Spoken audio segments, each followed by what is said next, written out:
Thanks for coming down today for this beautiful occasion. We're celebrating Anthony Joseph's new album, Rowing Up River to Get Our Names Back.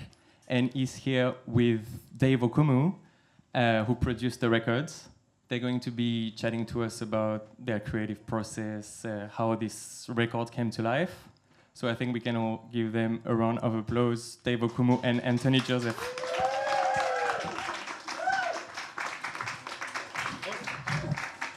I've got my own mic. Watch out. First of all, it's a beautiful record. I've listened to it a few times already. I think we all curious to know how this collaboration started. Did you want Dave to translate your message sonically? How different was it to your previous records? I know your sound has evolved since the last one. So I think we're curious to know how this came to life. Well, what happened was, for many years, I've wanted to make a particular kind of record. I wanted to make a particularly Afrofuturist psychedelic thing. But for some reason, the sort of momentum of the band that I was with and the music just didn't lend itself to that. But then I had the opportunity to get Dave on board. So I first encountered Dave just through his name, really, just seeing the name around, not really knowing him, seeing him around as a guitarist and stuff like that. And then we had the pleasure of working together with Shabaka Hutchings during lockdown. We did a show at Total Refreshment Center, something like that. Yeah, that's right. We were both in the same band for that. And that's the first time we met. But we didn't really speak. We just nodded, said hi. But then, later on, Dave was working on his record, which is called like Come From Love, which you should check out. And he invited me, got in touch with me through Shabaka, and invited me to do some vocals on a couple of tracks that he was working on. As soon as I heard this stuff, and I knew that he was going to be the one to produce the next record, so that was it, really. I just reached out. We made the things together for his album. It came out really well. I liked the way that Dave would work. It was very similar to the way I worked. We kind of have a way of just letting things happen. I think we'll talk a little bit more about that.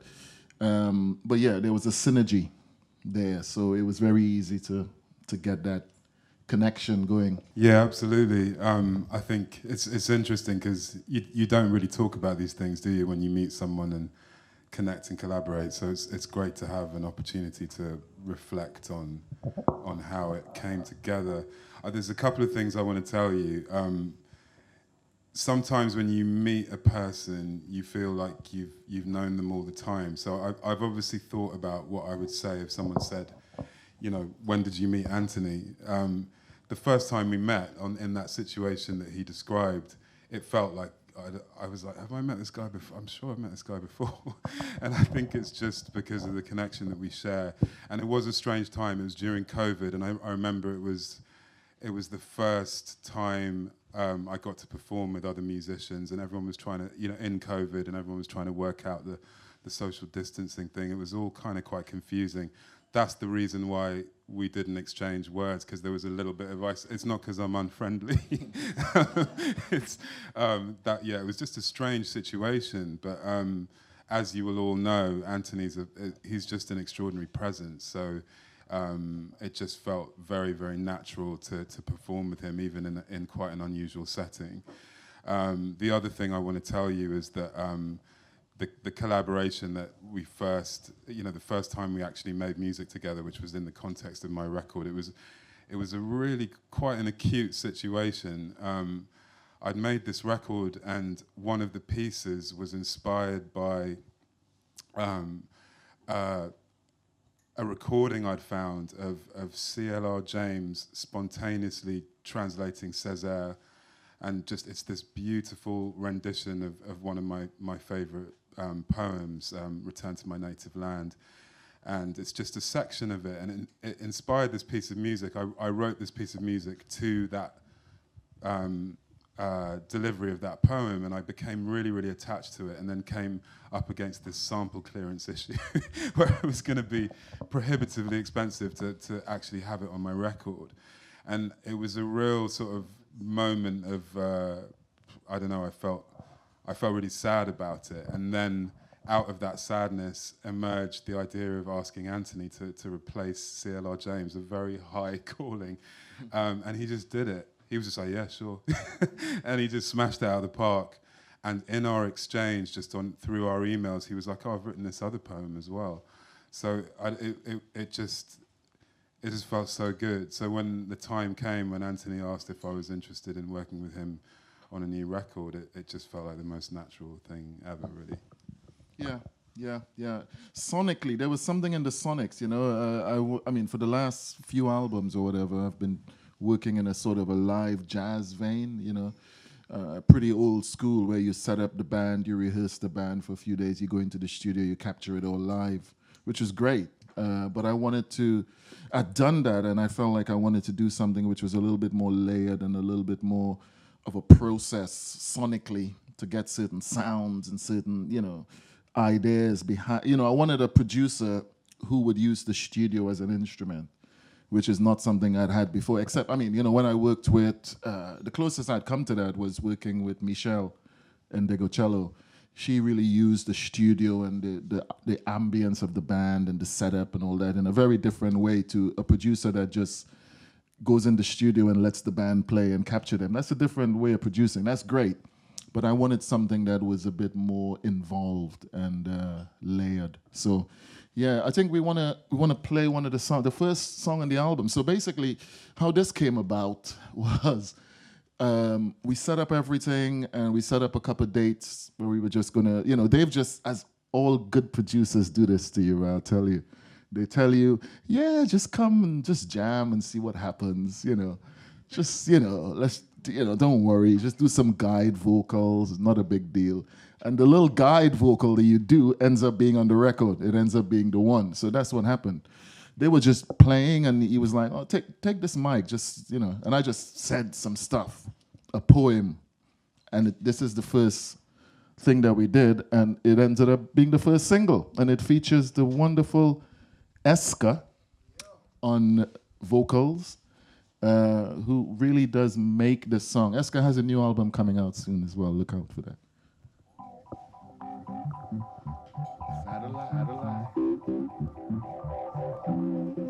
A spiral of notations, a effervescent halo, compounding the word, image, sound, mirage, visage, ages old and tumbling still through eternity. Bliss is in this nervous system. Scope of feeling is a rush in the air. It grooves and expands and vibrates through chromosomes of bliss. Atonal, tonic, and tone. Omega and alpha, heavy with the gun of breath. Flight. Axis where the sky spun. Obscures the imprint of living sound, glow, liquid fire, breath, blues. Split the tongue, split the age, split the rage, still kept glowing while blood ran down to the beginning of the bell.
As a child, yeah. Beat me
Before we move on, I just want to say thank you, man, to Alfie, to Dave, obviously, to my label boss, Frank Descoulanger, who's somewhere around. Where are you, Frank? Hiding somewhere? Oh, there he is. He's coming. Anyway, yeah, me and this dude, Frank, this French dude here, we've been working together now. This is album number 9 that we've made. Well, we've made 8 albums together over a period of, what, 15, 16 years? Process. And I think that Eska's vocal, I remember waiting for ages before I could hear what Eska did, because she worked in private. She worked on a lot of the tracks on the album, and I couldn't hear it until it was done, until, Dave sent me a rub of it, which was late in the process. And I was like, wow, it's amazing. Yeah. So I wanted to play a Juba for Janet, and I'll talk a little bit more about that. So Juba for Janet is I've seen a few places where people are talking about it and saying that it's their favorite and stuff. It's a song, it's a poem that I wrote for my mom. My mom died really young. She was like 47 or something like that, 47, 49. So it's about her. She was very, her spirit, you'll hear it in the music, was very strident, and she was a revolutionary kind of thinker and woman. I wouldn't go as far as saying, oh, she was a strong woman, because that's a cliche, right? A lot of Caribbean black women are called strong, but she was pretty strong. She was pretty strong. She was pretty awesome.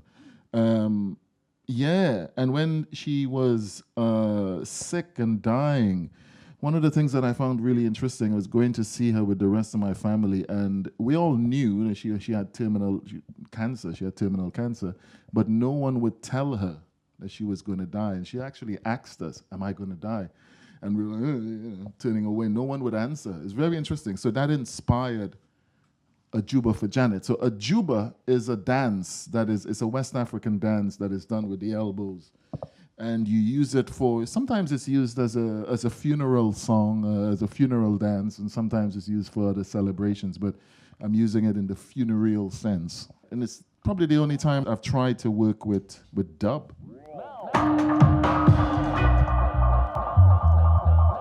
Yeah.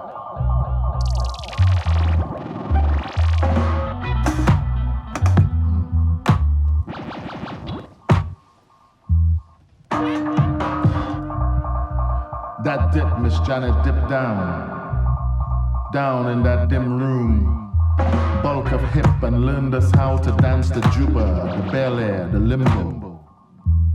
And after this, Miss Janet felt faint and had to lie down a little bit. Miss Janet as a Zulu, sword in hand and weeping for beauty and mortal life. Always this falling feeling, then the sadness, then sorrow, then rain, beating down upon the little 2-brick shelter she built on the hill. But still, Miss Janet breaking the yoke, seemingly unaware of her own mortality. Miss Janet now in project apartments, on hot concrete and cracked paint, and cousin Deborah with the zodiac felts on her living room wall. These 2 women now wash away mud from Juve morning, lifting black wings and washing feet and stooping to piss in the yard. Miss Janet as a revolutionist, she dreaded and dread. No man could rule she, much less even dream to put hand on she. Bet you the old man down the range tried. And how he hold his face that day, we will find he moved strange. He said, but look at Miss Janet, 2 big son. But Janet, I never know you had big sons, so. And he watched read. That was a dip, she dipped down. She dipped down as a warrior. What she give him to rob, he eat. Miss Janet chose pan men and wire benders, auto mechanics and bull pullers, Steve troubadours like Morgan, yeah, but then Morgan died. I don't think we need to hear the whole thing. It's like 9 minutes long. But yeah. So, yeah. Does anyone have any questions? Because we can just talk shit, but if anyone has any pertinent questions about process or whatever. I've got a question. You've got a question. So this thing happened. Everything that happened was very, very natural and kind of effortless. And it's not always like that when you're working on music, trust me. But it's beautiful when it is. And, you know, something about working in this way, where it's layered and there's a back and forth, you can really lose your way and things can get abstracted and strange. And but there was always such a focus in the way that you attended to like what I sent you. And I was just wondering, like one of the things that struck me every single time we were in the studio together was the level of detail in terms of how you tuned in to the demos. You know, is that something was that conscious or unconscious? Was it intuitive, or did you know, I'm sure I imagine it's probably a balance of the two, but I'm just curious to know, like, what was your process listening to demos and figuring out poems? Because I just couldn't believe how aligned they were, like when you came back. Yeah, there's a lot of work that goes into it. And, you know, a lot of listening, a lot of close listening, a lot of making my own demos. You know, I listened to those it was my soundtrack for a good couple of months. You know, I was go jogging and listen to it. You know, and as I'm running, I was trying to work out, you know, if you could find software where you could listen to something and record yourself at the same time. Really tricky process. It doesn't exist. And if it does, it's really expensive. So anyway, I was just listening to stuff constantly and taking notes, and just, that's how I work. Just build it up, build it up, build it up. So by the time I get into the studio, I kind of know exactly what I'm doing. I think that's the beauty of I think that's what being a poet or being a recorder, someone that does poetry as a recording art, I think that's what you do. You make it sound effortless. You make it sound spontaneous, but it's not. There's a lot of work. Of course, there are things which were really spontaneous. There are things that were just what we call a vibe, you know, certain things. I'm trying to think what that might be on this particular part of the album. Some of the things in Tony, I think, were not fully mapped out. Maybe we can have a listen to Tony. They weren't fully mapped out, and the process of mapping them out was a gradual process. But generally, there's this level of attention and detail is, for me, is part of the process. You know, you have to get in, and you know what I like to do as well with demos. How I work with them is the first time I hear a demo, I record myself responding to it. The first take. So I'm playing it and I respond melodically, or I might have words, and that becomes the basis and the framework which I build on, because I always think the first thought and the first response to a demo is the best. It's going to be the one. So that's how it gets built up. But so Tony is a tribute to Tony Allen. We'll talk about it after. Talk about Tony after.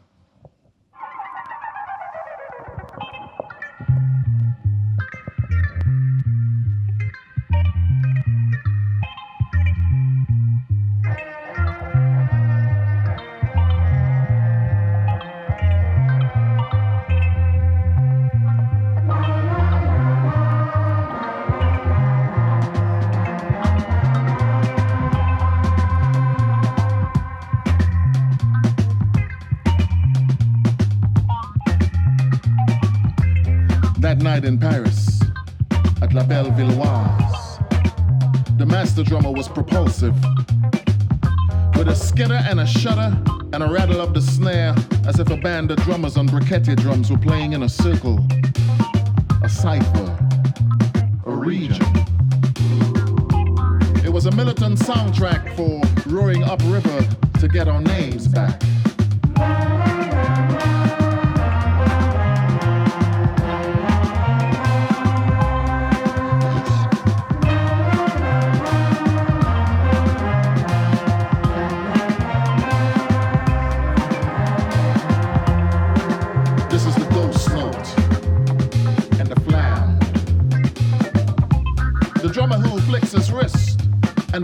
Everything unfurls into islands. Even the stick tips are speaking a secret language. This is the mystery note. A paradiddle for Tony Allen. A map of stars to light the night path through the desert.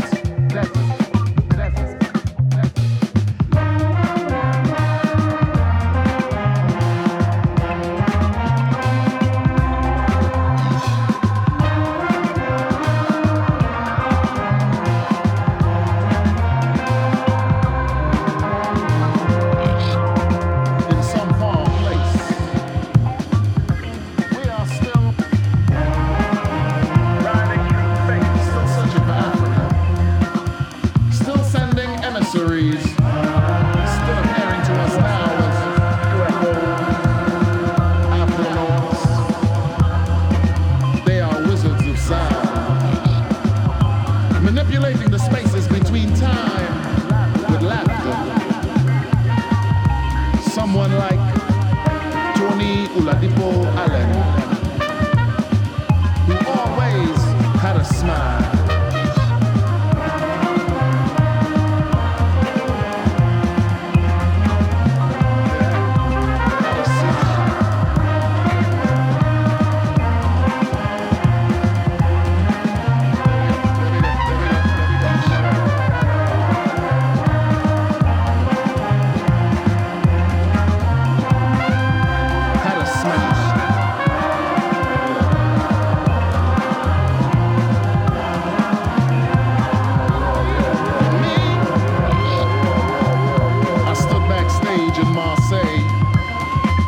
Watching the drummer on the slide. He was duplicitous, a conjure man with 7 hands swirling, and yet aware of every nuance and spell. So this is a poem for Tony Allen, a praise poem, a plea for peace.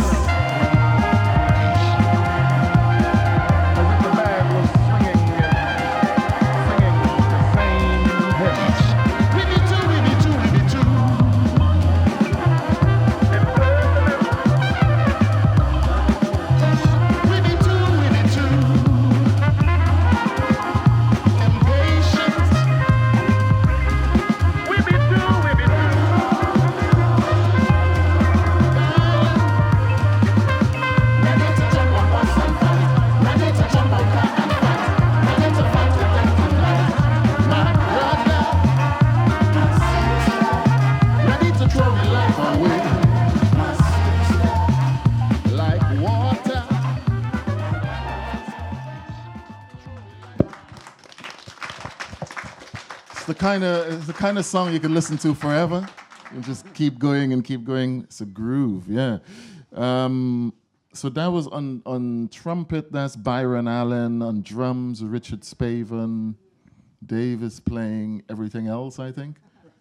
Yeah, I'm playing a lot of stuff on that. So yeah, Byron Wallen on trumpet, my favorite trumpet player. Just a real honor to have him on the record. James Wadeside on trombone. We didn't get to that bit yet, but you hear him later on in the track. That track came about as an exploration, the music anyway. I mean, we got to talk about Tony, right? But the music, the bedrock, the rhythm section was came out of a jam at my studio where I was exploring a rhythm of Tony's that I've been obsessed by for a couple of decades, just trying to understand how he made it feel that way. It's a track called Asiko, a Tony Allen track, which Dilla sampled for Common's record, like Water for Chocolate. I've been obsessed with the intricacy of that rhythm, and I keep coming back to it and trying to play it, trying to understand it. And one day I had Richard Spaven in my studio, and I was like, can we just work on this rhythm? That's the bedrock of the track. And I played it to you, and you responded with, you were like, Tony. And we hadn't sort of, I mean, obviously you can feel that his thing in the rhythm, but it was really wonderful how we both had an opportunity to pay tribute to someone who's very special to both of us. Yeah, absolutely. Yeah, I have this story about Tony Allen. Tony Allen, I used to, when I used to go to Paris a lot, I still do because of the label based in Paris. I would encounter Tony in various places on tour, and he was always very warm and very friendly, and this huge smile.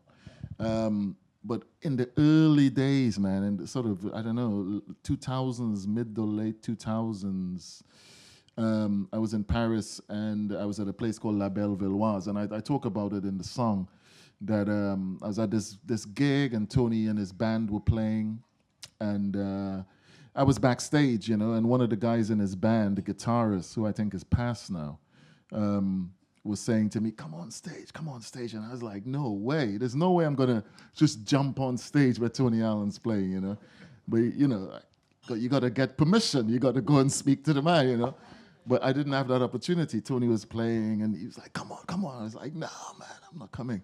Anyway, he kept nagging me song after song, and eventually I went up on stage and started doing a poem or whatever. And when I looked around, Tony had this huge smile, and he just kept playing. I was like, wow, it's amazing. And there's actually a photo of it. Someone took some photographs of it. So that was the only time that I actually got to play with him. Every other time was just meeting in hotel lobbies and things like that. But that rhythm, yeah, the track, as soon as I heard it, I heard Tony.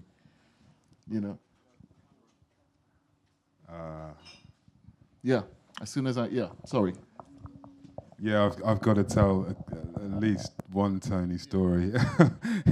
I love that man so much. Rest in peace. I'm going to tell you about the first time I met him. I was very lucky. I had a few opportunities to record with him, and we made a record together. He and I and a really great artist called Jonas Policewoman called The Solution is Restless. And that's a collaboration between the three of us. But the first time I met him, I got a call quite late at night, and some friends of mine were in Red Bull Studios in London Bridge, and they needed something. Like, it was really banal. It was like a laptop charger or something. They were like, Dave, can you bring this thing in? And so I came in, and Esker was there, Tony was there, Theo Parrish and Andrew Ashong, and I was like, cool. I'm very happy to be in London Bridge on Thursday night at 11 or whatever it was.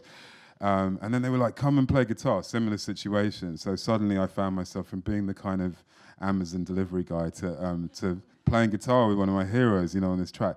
Now, Tony, there were obviously, like all of us, there were a few sides to Tony. There was the Cheshire Cat grin, but there was also this other side where he could be like super surly and just like not say anything and just be, and you're like, is everything okay? So he hadn't said a word to me, and I played, and then I came back into the control room, and he just said to me, you're a natural. And I was like, that's it, I can die now. But then the next thing that happened was Tony, he just handed me his food. And I was like, okay, so I guess I'm gonna eat this food. so he just, it just felt like the ultimate blessing. He was just like, have my food. So then I put this food in my mouth, and to this day, I like hot food. This was the spiciest thing. I thought I was hallucinating. It was unbelievable, and I was just like a good boy, just eating. That was my introduction to the world of Tony Allen in person, having listened to him for many years. How did you come to the decision of mixing the genres all up like that? And was there ever a time when it was the other way around, where he sent vocals and you worked to his vocals?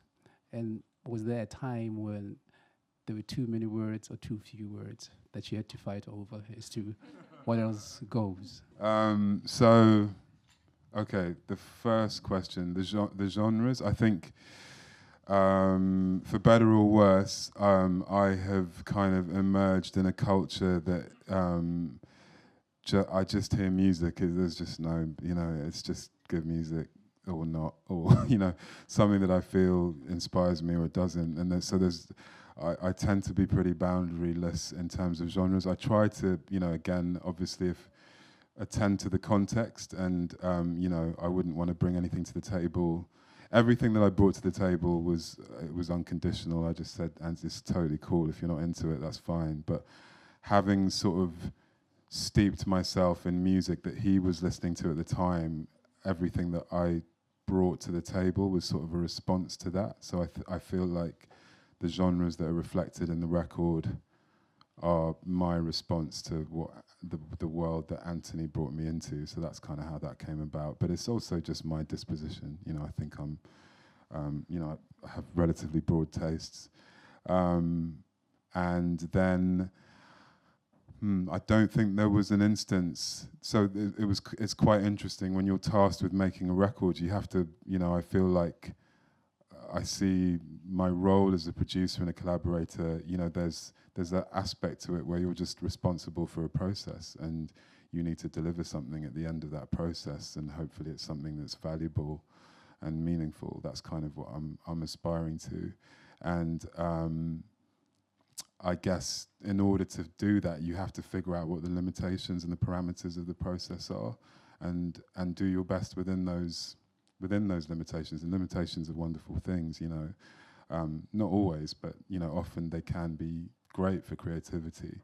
So we just set about a bit of a system. We found a system and a rhythm that worked for us, and I you know, there was this kind of exchange, but it did actually mainly, I think if memory serves, it really did take the form of the demos and then Anthony responding to the demos. So I don't think there was an instance where I worked with just words. I'd love to at some point, just putting my hat in the ring for the next record. But yeah, no, in this instance it was music first, and then there were some instances where I would experiment with like moving the words around or putting them into a different piece, or you know, so there were all kinds of things that happened in the process. I think you asked a good question about working with words and whether or not you lose some or cut some and move some. Yeah, and absolutely. And yeah, that's an interesting process, because obviously I'm a poet and I want the words to fit in a particular structure, but something happens when I work with music, and when I work with people that have musical integrity. I trust them, so there's a degree of trust. So I'm more than happy to sort of take something out. You know, if Dave says to me, yeah, this section has too many words, I'm happy to move it out and try it and see if it works. And if it works, then I'm cool with that. Because, you know, I don't have a shortage of words, you know. I have a lot of words, a lot of poems and stuff. And, you know, if I lose a verse, as long as the sort of content and heart of the thing is there, it still works. You know, sometimes less is more, and you have to trust that. I think there was one thing that we did on Black History where I'd done this whole poem, and when it came back to me, when the demo came back, he took a whole verse out, you know. I was like, damn. But it worked musically. So I didn't say anything. I was like, okay, cool. So yeah, you have to not be too precious and, I want every word, you know. Sometimes you just got to give it up and say, you know, whatever works and fits the music, let's go with that. Before we move on, I want to say a couple things. So this is volume 1. There's another volume of this record coming out later this year. I don't know when, maybe autumn. Frank, when do you think? End of the year? Yeah, so this is just volume 1. And the next one has got 7 tracks again. We recorded so much music that we had to split it in 2. I did suggest that we did a 3 vinyl thing, but Frank said it was too expensive, so didn't do that. The other thing I want to say is I forgot to thank the great Bunny Bread for doing the artwork on this record, which is just amazing. It's probably the most beautiful cover I've had. Yeah, Bunny's not here right now, but he goes by the name of I Create Not Destroy on Instagram, so Google him, check him out. Bunny Bread, yeah, he does a lot of murals. Anyone know the Thai mural in Brixton? Yeah, he did that. He's done quite a few sort of murals. He's an amazing artist and photographer and designer. He does everything. For this, I just said to Bunny, I'm doing this album, and it's kind of Afrofuturist. It's the idea of moving into the future to correct the wrongs of the past, you know, going into the future to get your name, your real name, because a lot of our names have been stolen and lost. And we don't know our names. So there's this idea of moving into going up a river to try to get your real names back. And this is what he came up with. That's all he needed. And he ended up putting me there and Dave there, and, you know. Apparently these characters at the back, these are women who are like guides, who are guiding these men as they go upriver. So yeah, but it's kind of Afrofuturist, retro. In Afrofuturism, you'd call this retro tech. So they are using a canoe, they've got spares, but they're wearing really cool sunglasses. Very important, the sunglasses. So I want to play a song called, it's part of a song, it's one of my favorites on the album, is called Churches of Sound, and in brackets, the Benitez Rojo. So Antonio Benitez Rojo was, I think he's Cuban, philosopher, writer, theorist, who wrote a book called The Repeating Island, which is about the idea of creolization spreading through the world in a series of circles. How it starts, you know, in the Caribbean and moves through the world. And he uses quantum theory to explain creolism and all that sort of stuff. So it's subtitled The Benitez Rojo because it's referring to his idea of creolism moving through the world. And it is, the piece itself is a history of black music, essentially. It's discussing certain elements of black musical history. So there's Miles Davis in there, there's Lord Kitchener, there's Buddy Bolden in New Orleans, and we move through historically all the way up. But it's too long for you to hear all of it. You got to get the record to hear all of it, but we'll play some of it.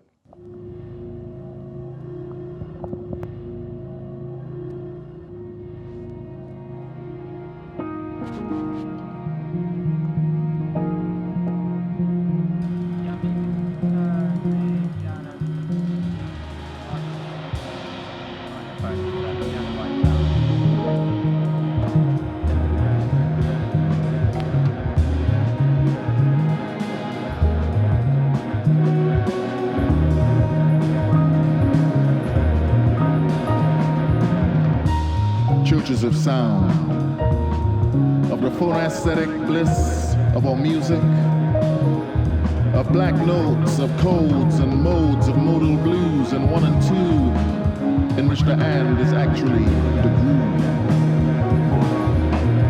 the beat between each breath. It is always the same arc of air which floats above the snare, above the mouth of the drum, which speaks in its heritage of skin and wrist and chord. Play griot, play. Play triplet over duplet with dulcet tones and gutty moans and hollers that roll over fields or from frolic houses with buckets at the door to wash the feet clean before entering the dance. Play griot, play. Tree and tree of life. Oh, blood tree in Congo Square in New Orleans, where ashes are still thrown today. Play griot, play on Frenchman Street, where there were spasm bands who built combustion in the air, who transposed the fleet rhythm of feet, beating the earth to freedom into the new thing.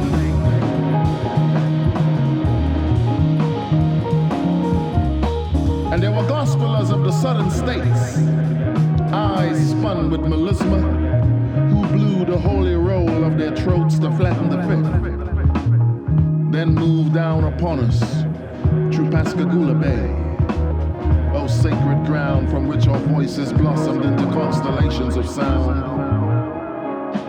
Oh, Coupe, whose skin could not penetrate, who danced.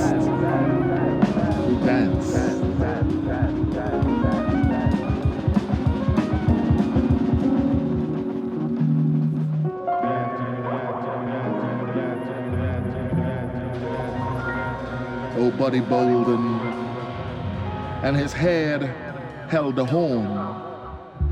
Oh, Sidney Bechet, then shoot us into the wild Caribbean.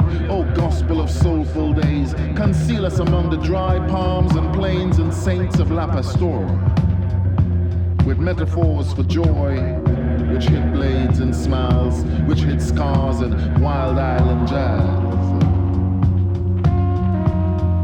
Move elsewhere with Obia, burning water into sound, dip like leader Jim to one side, chanting hymns to kill death, lining the track for the members to pass, into song, into sound, into tongues, extending outwards to brightness and expanding each time in every beat and bell, every line, precious and impossible. The process of the Creole is the rhizome, the process of roots that reach centrifugally. Yeah, thank you. That's one for the smokers. Trust me, it will work. It will work. I just want to say thank you, and thanks to folks for coming out, friends and family and whatnot. Thank you guys. It's very intimate, very sweet of you to come. Even my students are here. I got a couple. Well, a student and a colleague, and yeah. So, yeah, Dave, you wanna finish us off? Not finish us off, but you know what I mean. That could be taken in many ways. Oh, what an honour! Thank you. Thanks to everybody who's giving this record attention, and just to echo everything Anthony said, for everyone who's facilitated this collaboration. It's been a really, really rich and wonderful experience, and hopefully, you can feel that intersection of intuition, experimentation, purpose, and craft that this gentleman embodies. Let's give it up for Anthony Joseph. Thank you. Oh, man. Oh, we got some champagne.